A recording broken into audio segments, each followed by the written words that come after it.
हमने काल का अर्थ जाना है। कोई घटना कब घटी ये हमें कल, आज, कल, बहुत दिनों पहले इन शब्दों से पता चलता है। अर्थात इन शब्दों से हमें काल का पता चलता है। हमें दिनदर्शिका, घड़ी, मोबाइल, इन साधनों द्वारा समय का ज्ञान होता है, अर्थात काल ही समझता है। दिनदर्शिका द्वारा हमें दिन मतलब दिनांक, दिन, साल समझ आता है ना? फिर दिन को कैसे नापते होंगे?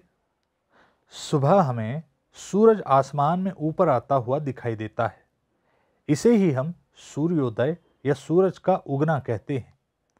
शाम के समय आसमान से सूरज नीचे जाता हुआ दिखाई देता है, जिस कारण हम सूर्यास्त या सूरज अस्त हुआ ऐसे कहते हैं।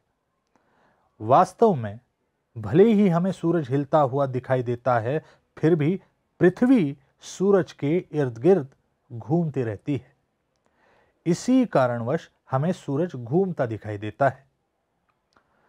सुबह उठने से रात को सोने तक का काल दिन है और रात को सोने से सुबह उठने तक का काल रात है, ऐसे हम कहते हैं।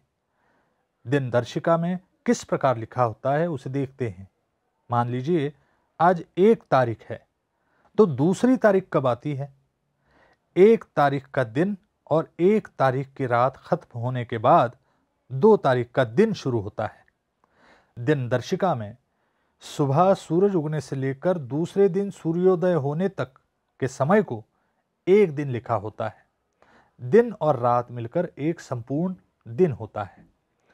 1 दिन अर्थात 24 घंटे, 12 घंटों का दिन और 12 घंटों की रात मिलकर एक संपूर्ण दिन होता है।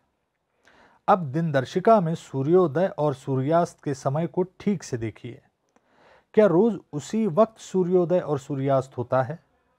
आप पाएंगे कि हर दिन सूर्योदय और सूर्यास्त का समय बदलता रहता है। 12 घंटों का दिन और 12 घंटों की ही रात हो, यह जरूरी नहीं है। ऐसा क्यों होता है? अब हम दिन और रात कैसे होते हैं ये समझते हैं। आप जानते हैं कि हम पृथ्वी पर रहते हैं। यह पृथ्वी कैसी है? पृथ्वी गेंद जैसी गोल है ना?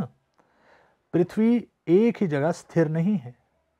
वो खुद के इर्द गिर्द और सूरज के इर्द गिर्द घूमती है। पृथ्वी स्वयं के चारों ओर घूमती है, उसे परिभ्रमण कहते हैं। पृथ्वी सूरज के चारों ओर घूमती है, उसे परिक्रमण कहते हैं। खुद के चारों ओर घूमते घूमते पृथ्वी सूरज के चारों ओर घूमती है। पृथ्वी गोल होने के कारण सूरज का प्रकाश पृथ्वी के आधे भाग पर पड़ता है। जिस भाग पर सूरज का प्रकाश पड़ता है उस भाग में दिन होता है और उसके विपरीत जिस भाग में अंधकार होता है वहां रात होती है। 12 घंटों के बाद पृथ्वी के जिस भाग में रात होती है उस पर प्रकाश आ जाने से दिन की शुरुआत होती है। ऐसे निरंतर चलता रहता है।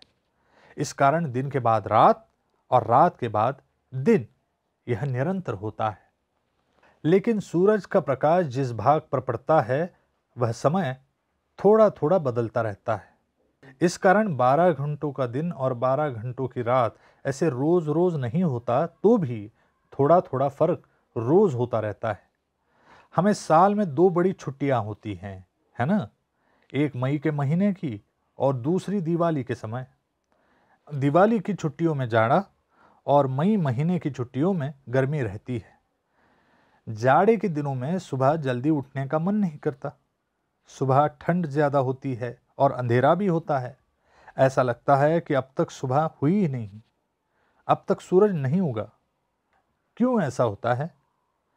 ऐसे होता है क्योंकि जाड़े में सचमुच सूरज देरी से उगता है, मतलब सूर्योदय देरी से होता है। शाम को भी अंधेरा जल्द हो जाता है। शाम को खिलते वक्त माँ भी जल्दी घर बुलाती है। नवंबर और दिसंबर इन महीनों में हमारे भारत देश में ठंड अर्थात जाड़ा होता है। अब दिनदर्शिका में सितंबर महीने के सूर्योदय और सूर्यास्त का समय देखेंगे। 12 घंटों का दिन और 12 घंटों की रात, ऐसी स्थिति कब होती है? क्या यह आपको मालूम है? 22 सितंबर को ऐसी स्थिति होती है। इसी प्रकार 21 मार्च को भी दिन और रात दोनों 12 घंटों के होते हैं।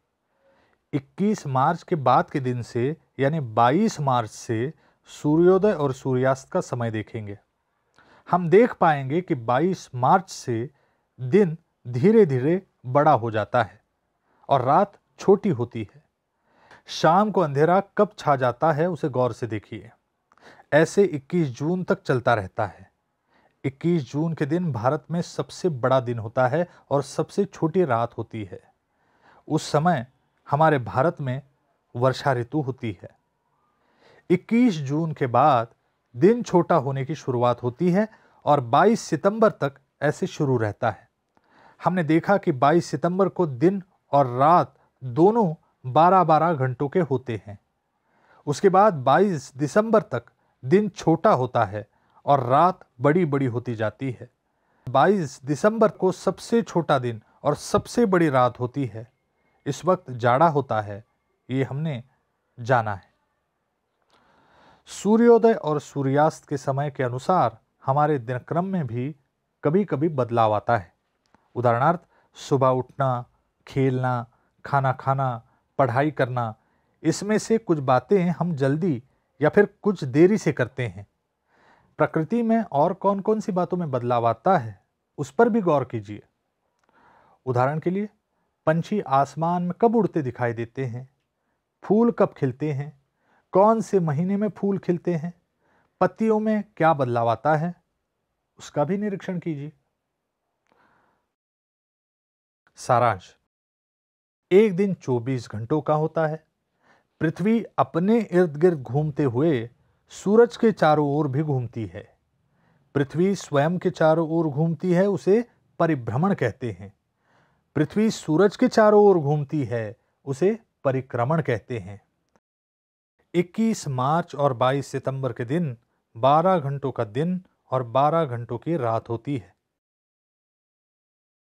21 जून यह सबसे बड़ा दिन होता है। इस दिन मतलब 21 जून को सबसे छोटी रात होती है। 22 दिसंबर को सबसे छोटा दिन होता है। 22 दिसंबर को सबसे बड़ी रात होती है। स्वाध्याय, नीचे दिए प्रश्नों के उत्तर लिखिए। पृथ्वी सूरज के इर्द गिर्द घूमती है, उसे क्या कहते हैं? पृथ्वी का परिभ्रमण का क्या अर्थ है? 12 घंटों का दिन और 12 घंटों की रात ऐसा कब होता है? जोड़ियां लगाओ। 21 जून, 22 दिसंबर, 22 सितंबर। विकल्प हैं 12 घंटों का दिन और 12 घंटों की रात, सबसे बड़ा दिन, सबसे बड़ी रात। कृति, पृथ्वी पर सूरज का प्रकाश फैला है ऐसा चित्र बनाइए। इस चित्र के कौन से भाग में दिन है और कौन से भाग में रात है यह दिखाइए। सफेद फूलों के नाम लिखकर वे फूल कौन से ऋतु में खिलते हैं यह लिखिए।